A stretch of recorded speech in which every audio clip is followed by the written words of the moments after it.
Please move backward. What you just heard was actually one of the leaders of the demonstration backing out orders to the protesters. Yes, I know drivers running here,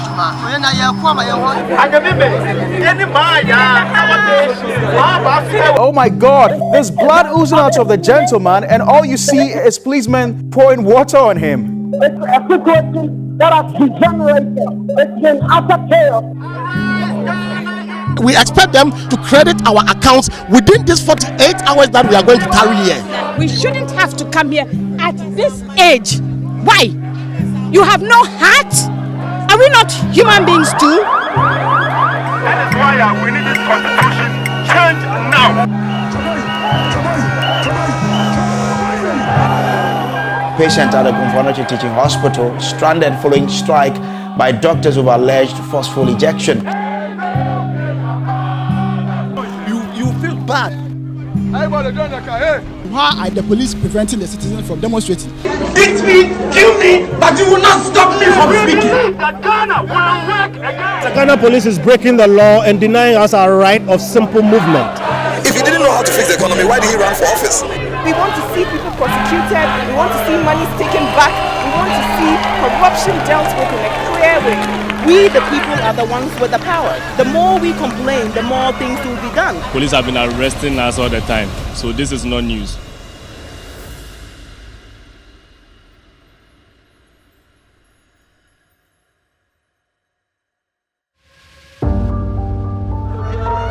Bangladesh, Brazil, China, Gaza, France, Haiti, Congo, Sudan, Ghana. All over the world, the people are rising up. So much that 2023 was unofficially named the Year of Protests. But protests aren't a new phenomenon anywhere, and certainly not in Ghana.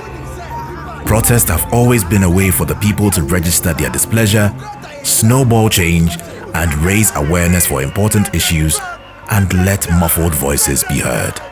I've been involved in perhaps all the major protests that have happened in the last 30 or so years, but in different capacities.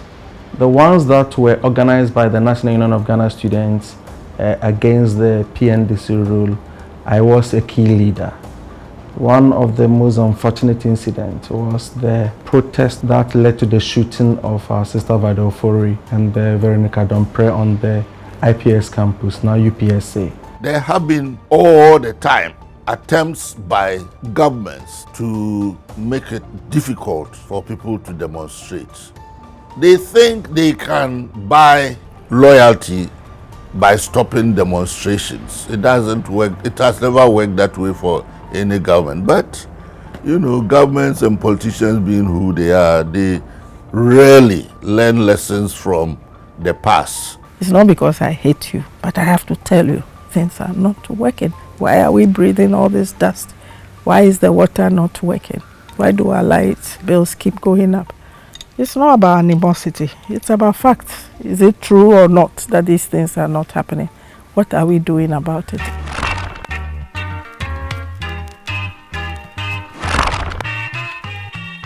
There were a number of protests that Uncle Kwesi Pratt organized by himself. And these were long before the Preko marches came up. Now, the earlier demonstrations, the small demonstrations, the one-man demonstration, the 5-people demonstration and so on, basically was meant to raise awareness, amongst our people that there was a need to embark on the path of democratic transition.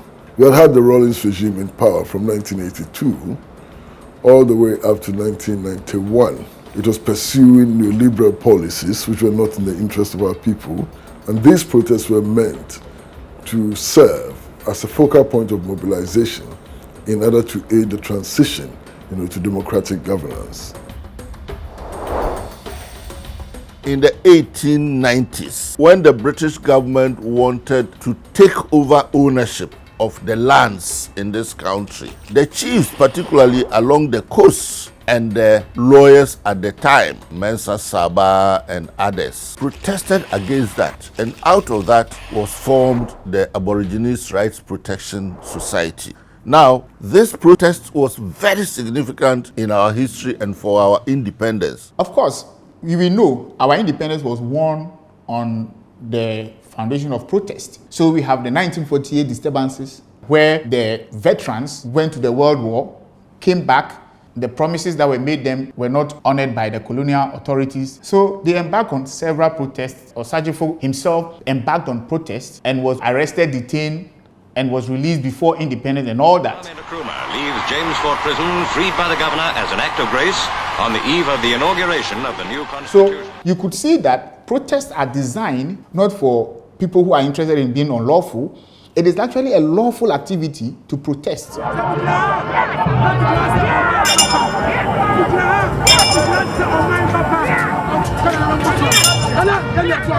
This thinking that the only way in which we can achieve social change if we get elected, I absolutely disagree with that thinking.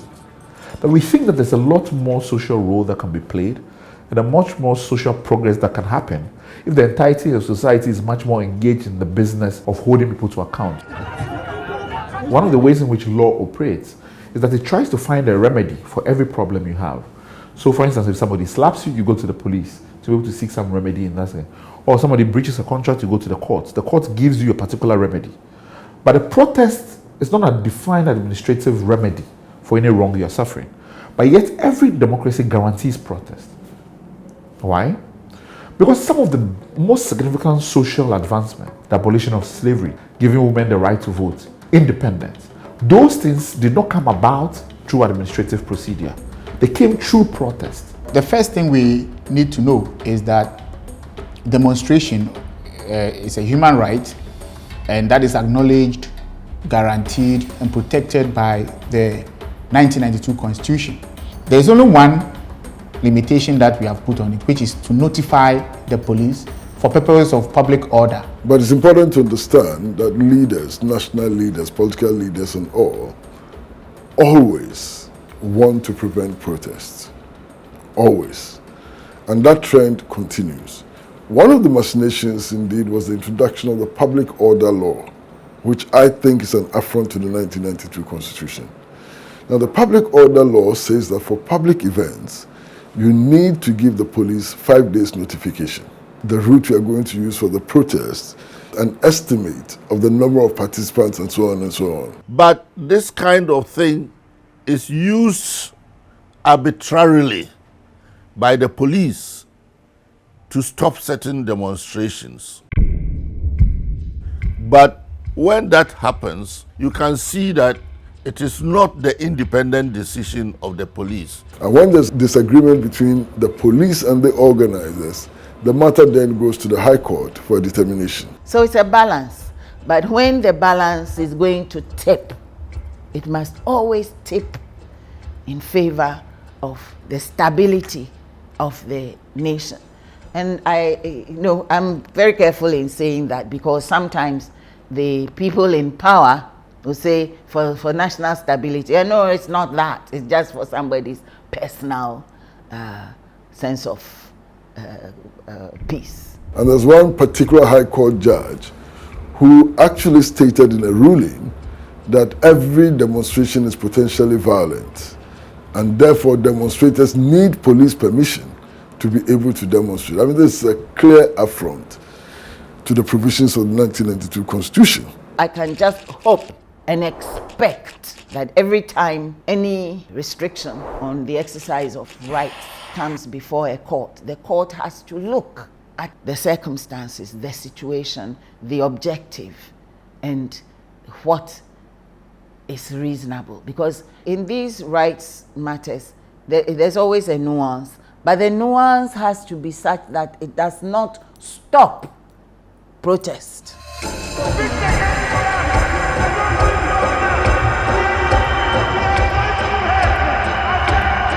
If I have the right to go or protest, and your reason for denying me the protest, for example, is that there's Christmas, then there is a certain level of misunderstanding of the thing called rights. And that is why the Supreme Court in as early as I think 1993 or 94, thereabout. MPP versus IGP, that very important case.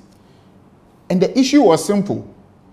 Before that case, the law was that when you want to go on protest, you should apply and get a permit from the police commander before you go. So that was the case, and the court said no. It agrees with the plaintiff that this is a right, and to the extent that it's a right, I don't need anyone's permission to be given to me before I go on protest. Takes the thing out of the realms of what? Right, to something of privilege, at someone's discretion. In law and in jurisprudence, these rights are not even considered as rights that are conferred. These are rights that is innate. You are a human being. Therefore, you have the right to disagree. Because protest is what? You're disagreeing. Of course, there will be parameters within which to exercise that. You cannot pick up a stick and go and bash somebody on the head in protest, because that person also has a right to life. So any system that does not assure it, and that also does not allow channels for disagreeing, that is also huge flaw.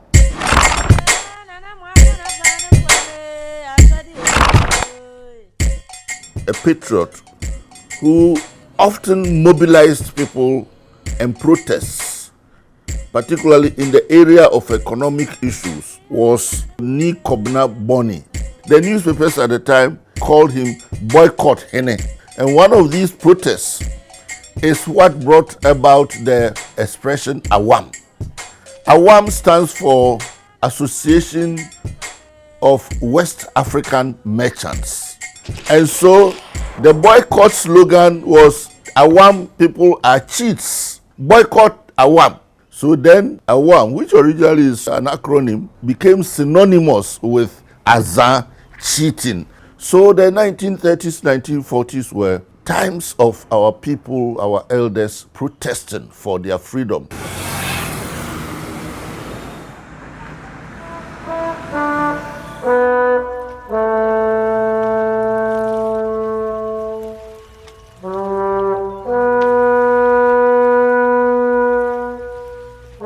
The variety of issues, scope of issues that will push workers to go on strike or demonstrations or protest, however we choose to call the actions that workers may embark on.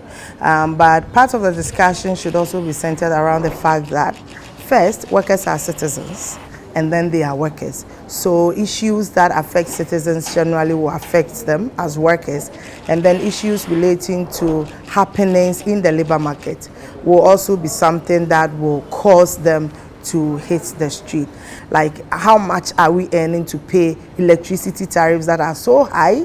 How much are we earning to pay water bills that are so high? How much are we earning, to be able to pay our kids' school fees with inflations going up and other things? All those are conditions that may lead to workers going on strike or taking actions.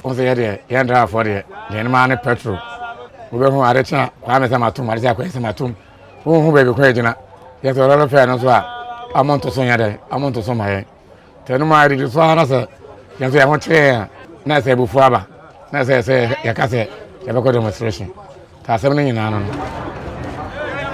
nipa e form do omko adwuma no omoto mo nya kwan na omako adwuma na ama Ghana so anya ho mfaso. When these happen, it doesn't just affect the national government, it affects private sector, because labor unions organize in the private and then government sector, as well as informal sector, which includes our market and the drivers on the street as well. After waiting for several hours without being attended to, Ishmael had to return home with his sick dad. They told us that you should come today. When we came, they say the doctors went to strike, so we are going back to Western North. If you look at our history, both what survives of the long pre-colonial period, even before the establishment of formal colonial rule, women were always there in the positive action campaigns. Some women went to prison. And yet the way we teach our history, we don't bring these things out at all.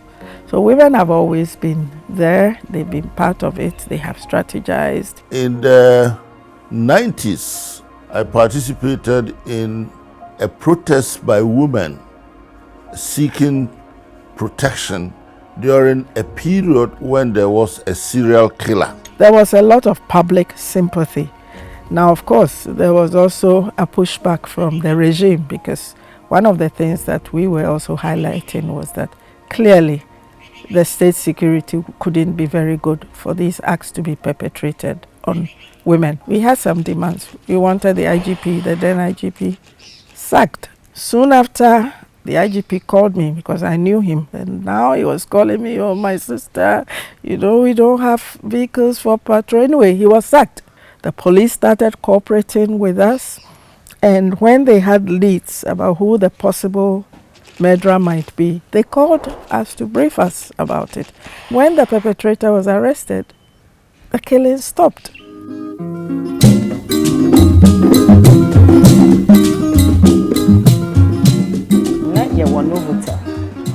In Atame's time, until Yeshua Ahumachi 2 o'clock. Latest by 7:30, another foreign day Ahumachi the same thing. Sana yen. Until bedroom rebia, almost say family every home. One day, and a year who say, Yabaya demonstration, Aqua Castle. Say, you say almost a year to free her. Omanya baby, papa be so Maya.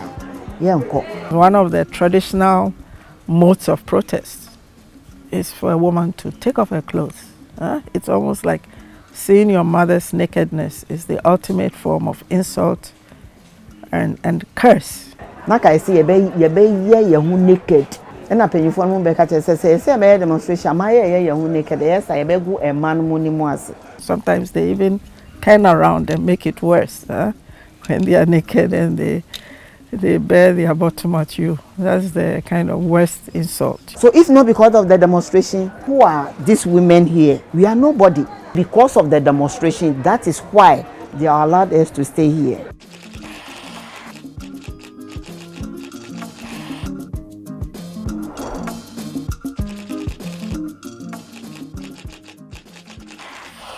I was frustrated because the lights were constantly off all the time. I remember one evening I went on Twitter and I tweeted, "Doomsday must stop." And I realized it was trending. It trended for a week. And I decided to rally my friends together, go out there and let our voices be heard. And that's exactly what I did. So what I'm asking for is just light. If you can't give us the water, you can take the water. You can buy the water. But it's just give us the water. We don't want to destroy our country. All we want to do is just fix the economy, fix the lights, and we have a prosperous country. That's all we're asking. Big companies with millions of cities like Valco, Nkommo Textiles, and so on that have been shutting down their operations, have been complaining about doing so for years. One thing that I have noticed about online protests is it puts pressure on the decision makers.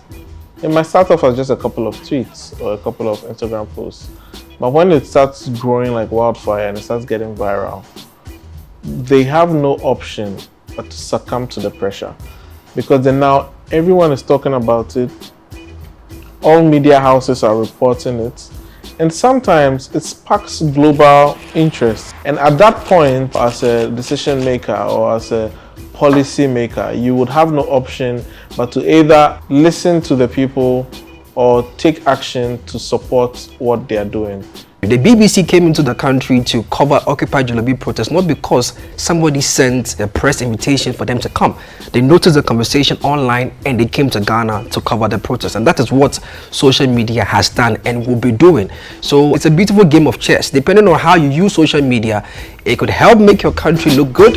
At the same time, it could also give your country a very bad PR. Police officers now arresting some of the protesters who came here and said they were going to protest despite police preventing them. Hungry man say fix the country, belleful say fix yourself. I think Occupy Jolobi House was one of the protests that you can arguably say was driven heavily by the youth of Ghana as a result of the conversations that were had on social media. And for some reason, there was this wake-up call and what I witnessed in terms of the near perfect situation in day 23 and the misdemeanor of security agencies or security personnel like the Ghana police and how they manhandled human beings. It was just an eyesore moment, and what I experienced on ground, I saw wickedness. That was my first demonstration as a journalist. So it was usual when we gathered at the designated point, I saw police actually arresting some people. Initially, I wasn't particularly interested in Occupy Jolobi. I wouldn't have gone anywhere near it. But my interest became high when the previous day I saw a public notice. And the notice is so embarrassing in the sense that they have filed an application for an injunction and are seeking to serve it on the conveners, and therefore the public should not attend the demonstration. As a lawyer, I couldn't accept that as a proper exercise of police power. And what even got me more incensed about the whole thing is that the notification was sent to the police way ahead. So they had almost like 1 month. Actually, they have the law says 5 days, but they had more than that to go to court and do all this. But they chose the afternoon before the day of the demonstration as the day to make the application, which shows a lot of bad faith and dictatorial sentiments. At the Accra Regional Headquarters, I saw police officers beating people I will later get to know are protesters and bystanders. My first instinct was to take my phone and record. And I think about 15 seconds into the recording, I was surrounded by police officers, numbering more than 6. They started stamping my feet with their boots. And then there was this female police officer also hitting my chest, like, bring the phone. She kept hitting my chest, bring the phone, bring the phone. I also said I won't. And then I hid my phone in between my thighs. And they all reached for the phone in between my thighs, pulling me. They ripped my dresser pass and I'm on TV in my bra. In my bra. Not that I wanted to, but because these Ghana police service are irrational and unprofessional, and frankly, that colonial brutish method needs to stop. Our police need to be taught how to be keepers of the peace rather than to be a police force. We used to call them police force. The days when they were bashing our heads when we were students for calling them zombie. But under this constitution, they're not even called a force. It's what? Exactly that. A service to the people. No matter how much power you think you have, if you go wielding it unnecessarily, you're simply going to force a certain reaction from the people. So during that period, they were waiting to bail protesters. So there was one lawyer who came and he said, she's a journalist, leave her alone. They pounced on the lawyer, gave him slaps, then put him behind a pickup. We were all here, and then we saw on social media people being picked up. Some of the things were recorded live. People being beaten, dumped into a bus, driven off, their phones being snatched from them. So we were on standby. And because we had already done that arrangement, we were able to represent them in all the police stations that they were taken to. Getting access, even to the police yard, was hell. And growing up, the orientation is that the police is your friend. That has actually changed. Anything can happen to you in the hands of the police. I remember in one of the demonstrations, we had the hot water tankers from the police being, splashed on those who demonstrated and protested, and I was part of that.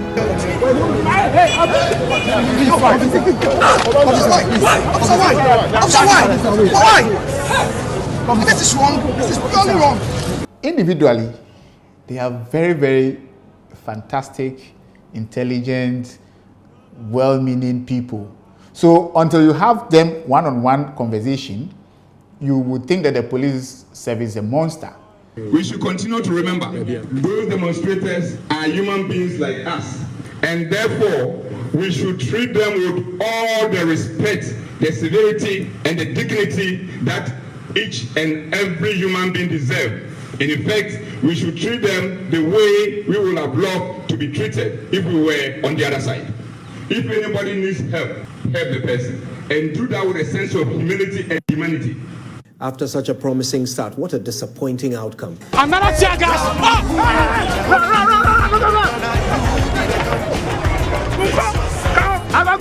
Go! All of these people, they were not part of the protesters. Many of them had to run here to pour water on your faces. Tell me, where exactly were you before they fired the tear gas? I had a problem with my Ghana card, and I had to go to GRA to work on it. So me, as a matter of fact, I'm not part of the protesters, but you see what I'm going through, and I'm so scared. Were you part of the protesters? No, please. This is a marketplace, and the activity that is going on there, it's not everybody that is in it. So for them to have thrown tear gas into public, in the marketplace like this, so burning, some serious burning sensation in the nose, in the eyes, and all over the face, I don't think it's the best. A lady fainted here. I mean, she could have just died, and I'm not even sure that lady was part of this demonstration.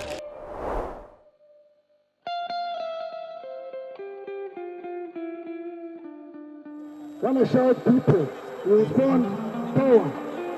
You know, I come back to this resonating idea that protest won us independence. It made us who we are as a society and as a country.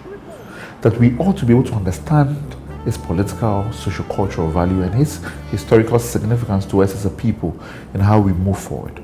So if we could connect those kinds of pre-colonial, anti-colonial, and post-colonial actions, I think it would help to give us a fuller history of ourselves, allow us to also understand the different kinds of protests, you know, and the roles that different people have played. Some protests are by writing letters and getting a number of people participating in presenting such a protest. Some people protest through their music, through their spoken word artistry, even in their teaching, you know.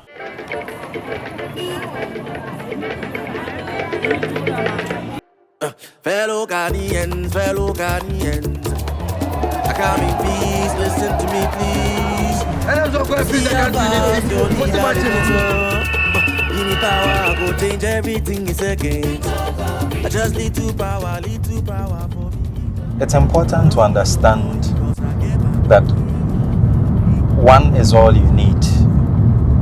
But more often than not, people either underestimate the power of one or they seem to be in a minority. We need any case in the house. We don't need any discussion on this. Drop that chamber! Drop that chamber! Drop that chamber! No comment! In this country. I will say what has to be heard. Do we need a new parliament in this country at this time? We lack the courage to tell them the truth. It's not about the number of people. It's more about the issue. It's more about the conviction that one is enough. There's this saying that there is a job that needs to be done and someone definitely needs to do the job, but everyone assumes anyone can do it, so no one ever gets it done.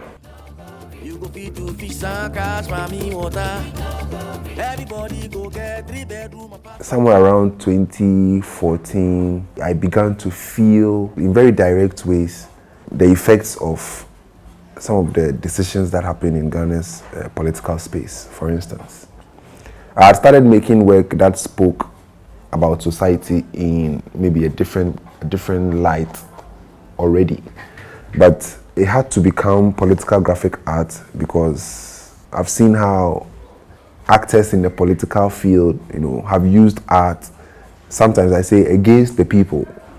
So it's also a very viable approach for the people to use art against that establishment, either to question it or to deconstruct it, to challenge it, you know, to test boundaries.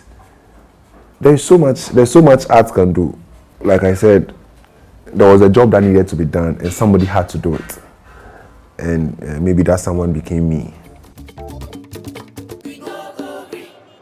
Rest assured, nobody is intimidating you. Allow traffic to flow because people are also suffering. It is important that the same adherence to rules that we demand of government, we as organizers and protesters also keep to the same rules. I do not think that it helps to overly inconvenience society by the methods that we use in our protest. So for example, if we block the road in a manner that makes, say, a sick person traveling in an ambulance difficult to secure medical health, then we are destroying from within what we set out to protect from without.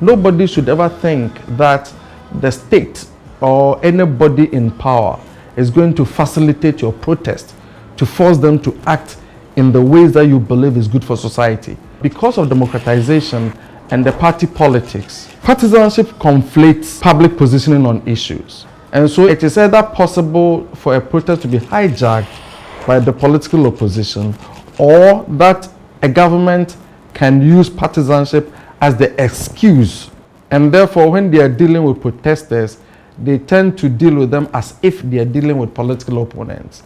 I also noticed that there were some unscrupulous persons that were planted amongst us to create some form of chaos and provocation so that the police would go out of character. You know, so when you get yourself in the positions where you are bought to be planted amongst well-meaning Ghanaians trying to fight for a better life for you, then you need to check yourself. One of the ways in which we decided to purposefully mobilize is that we don't want leadership.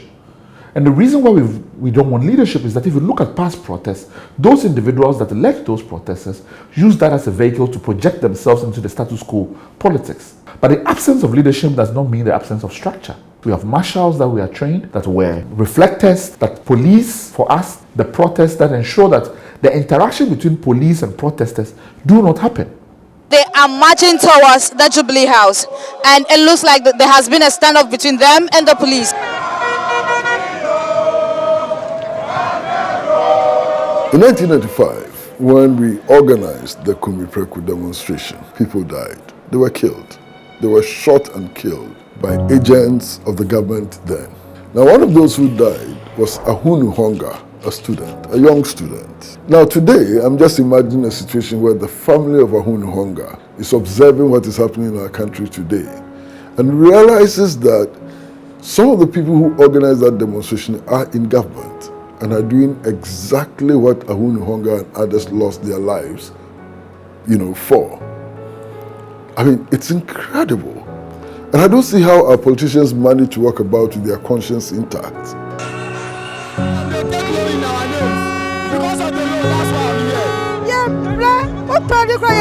We go to sleep on empty stomach while they get satisfied. Protests yield results. They do yield results. And across time and space, we have seen it.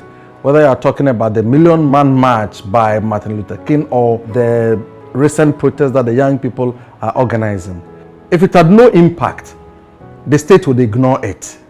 So when you see the state responding, either through the security apparatus like the police or public statements by political leaders or any such thing, it should tell you that it's hit a nerve. So we are appealing. Come back to work. Number two is that it has a way of chipping off the popularity and sometimes even the credibility of the managers of the state over time. In a democracy, that can create electoral deficit over time. I give you one particular example, the injustice against the 499 law students who took the entrance exam. I was part of that demonstration, and I can tell you, we went to Parliament, we put in our petition. At the end of the day, these 499 students were taken into the professional law program. That is part of the successes of demonstrations in this Fourth Republic. There have been some taxes that have been abolished because people went out on the streets to protest. To the people of Kenya who have said loudly that they want nothing to do with this Finance Bill 2024, I concede, and therefore I will not sign the 2024 Finance Bill. My question is, has the parliamentary chamber been built? It's been how many years now? It hasn't been built. So if that is not resource, then I don't know what else may constitute resource. In Namibia, a young woman was killed, and they launched a protest called Shut It All Down. So many people took to the streets to demand from the government to take action, and they got the government to commit to solving this issue and creating a sex offenders list, for example, in Namibia. And we have Black Lives Matter, we have George Floyd. These raise awareness to issues of racism, issues of dictatorship, press freedom, abuse of women's rights, and it can push governments to create change.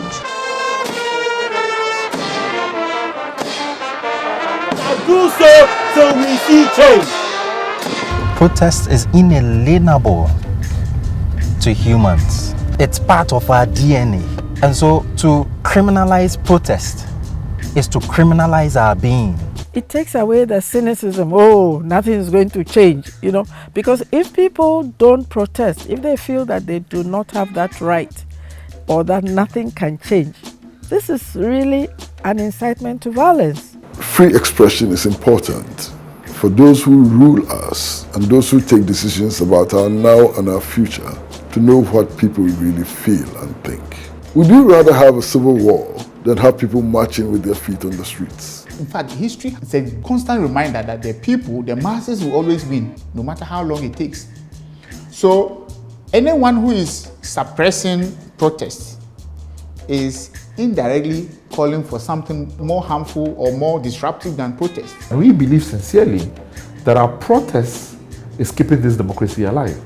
Because so many people have told us about how they were so angry about something in the state of the country and participated in a protest, and they felt that they have done something.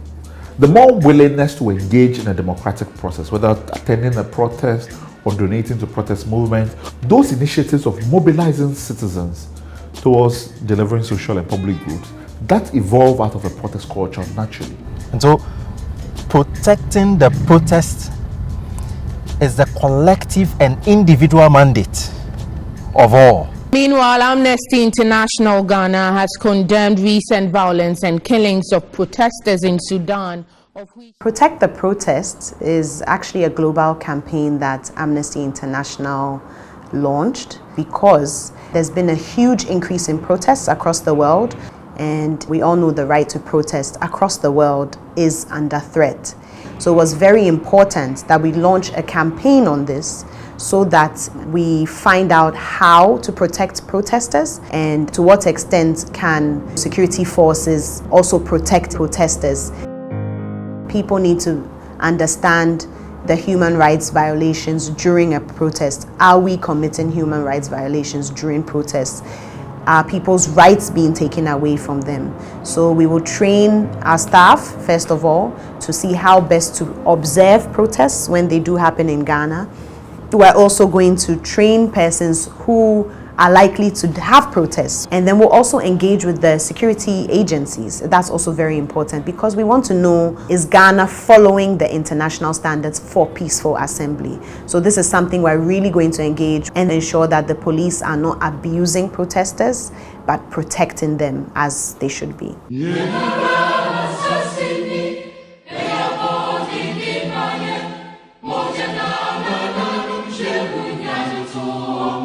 The ex-servicemen protests, which led to the death of Sergeant Ajete and so on, provided an impetus for the attainment of national independence. Today, we are in this bourgeois democratic order because of the various protests which was organized over the years, because of the sacrifices that people made in speaking out. Majority viewpoints today were not majority viewpoints yesterday. It is mobilization, it's agitation, it's education, and so on, which moves ideas from the minority frame into the majority frame. And I think that protests are exceedingly important for any democratic order, even the bourgeois democratic order. Because sometimes the thing people protest about, the stance of the protester, the position of the protester, might one day become the norm.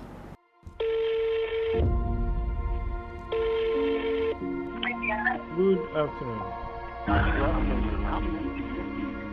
Yes, the letter we brought concerning the documentary we're working on, it's been a while, but we've not received any feedback.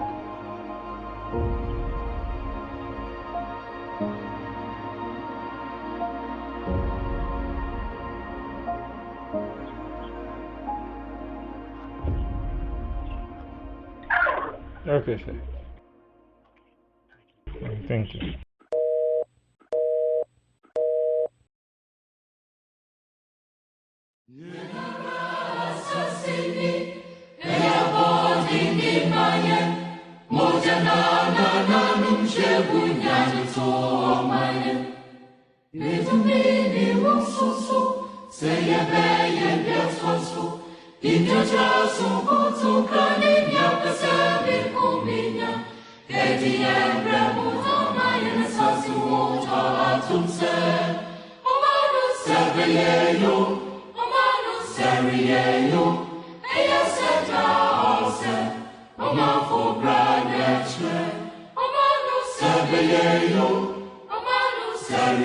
Yo,